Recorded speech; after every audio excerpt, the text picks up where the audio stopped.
My name is Dr. Angella Namujuzi.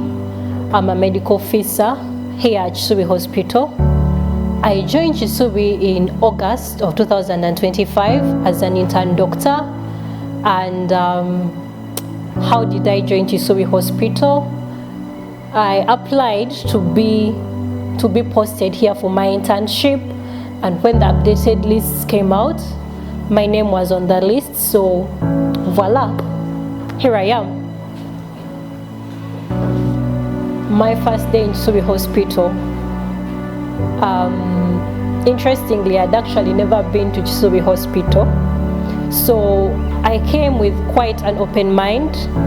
I expected everything and nothing at all, because I had seen some pictures off Google, and I honestly did not know what to expect. But I came in through that gate, and I was helped by the HR to reach our interns' residences. I met him on the way, and I asked him, "Can you please show me to where the best rooms are?" And he actually happened to show me to where those were, and it was a nice day for me, really. It was a good day for me in general. The most memorable event for me, honestly, there is quite a bit, many of them, but at the top of the list is my first neurosurgery experience. It was a case of a young boy about 7 years old that had been involved in a motorcycle accident, and he ended up getting a bleed within his brain. So we scrubbed in for the procedure. I did not know what to expect, and the surgeons we're working with were actually really nice to us. They assisted us throughout the whole, they guided us throughout the whole procedure. They actually gave us an opportunity to drill through the skull and open up the young boy, remove the bleed, and currently the young boy is actually doing quite well. He recovered quite well after the procedure. He's quite healthy, and the mom swears that he'll never let him near a motorcycle again, but he's alive and well. And it was a very surreal experience for me to experience all of that at once. One habit I have developed here at Kisubi Hospital, it was a lesson learned as well as a habit I picked up. So as I went on interacting more and more with my patients, I realized that I am the customer care as well as the doctor and the decision maker. So how have I made that a habit? I have made sure that I make my patients comfortable enough with me to tell me what is wrong with them. I have made sure they understand what the condition we have found within them and how we are going to manage it, and to also be able to involve them in their own management. Because, for example, now a pediatric patient, some patients are much more comfortable using tablets, others are much more comfortable using syrups. So you ask them, would you prefer a tablet or a syrup? Omwana anywa syrup oba amira empeke, and they'll say omwana amira empeke. So you know they are part of their own decision making. So this has in turn helped me become a much better doctor than I was when I walked in. So what kind of doctor was I before I walked in? I would say I was good, but not yet well seasoned, because I was fresh out of medical school, still very, very academic, in that I'm looking at criteria this, criteria that, this medicine is better than this. But when you're on ground, you have to look at the patient you have at hand. So in practice, there is something we call a blanket sign.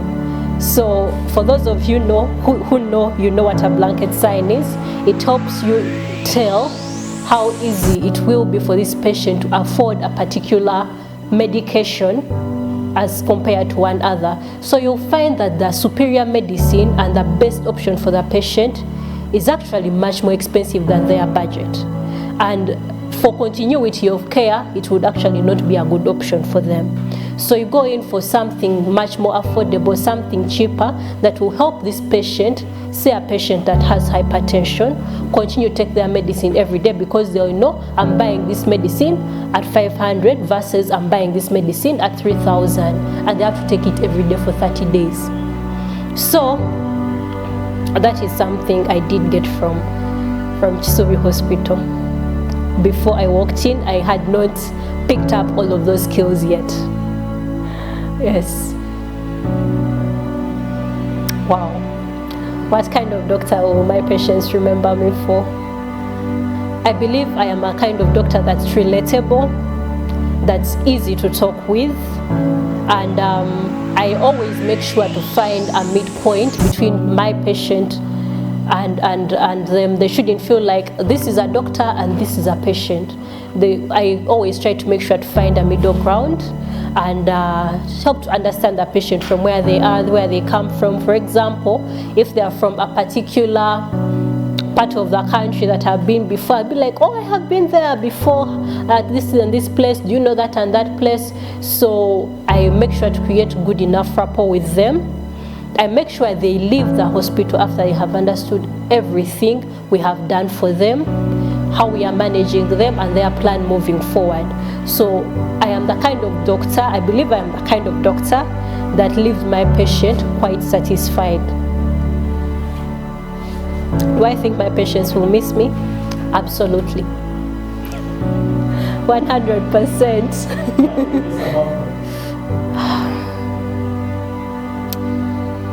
What will I miss about my patients? I'll miss caring for them, of course.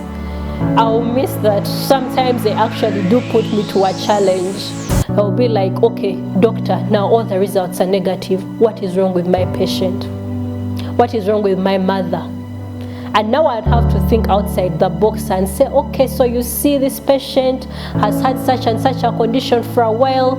They are going to be like this and this. So you're going to expect A, B, C, A, and D. For example, I recently managed a patient that had a stroke within the cerebellum. That is a part of the brain that controls balance and walking. So now the patient was constantly complaining, I am not walking well. I'm even unable to stand up and walk a few miles. What is wrong? And I told them, honestly,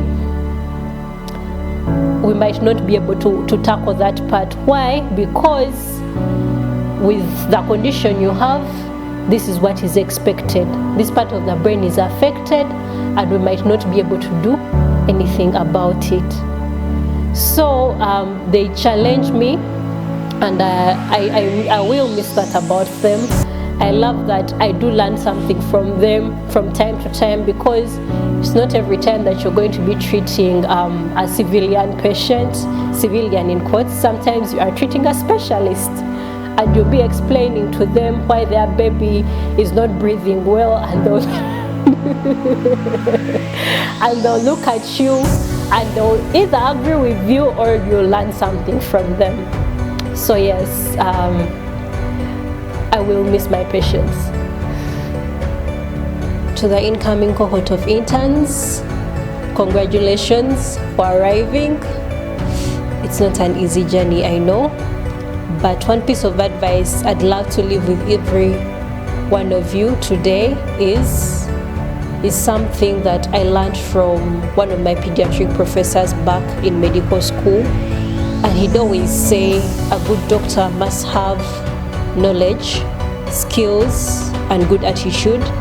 And at first, I never really realized the magnitude of that message until I had to live in that message. So, what's the purpose of knowledge? It helps you to manage your patients better. You need the knowledge. Pursue the knowledge. You must also pursue the skills. You come to internship to learn the skills. Learn them. It will add to you so much. Then a good attitude. A good attitude makes you easy to work with. It also makes your patients much more comfortable relating with you or explaining their concerns to you. So, as a good doctor, you must have knowledge, skills, and good attitude.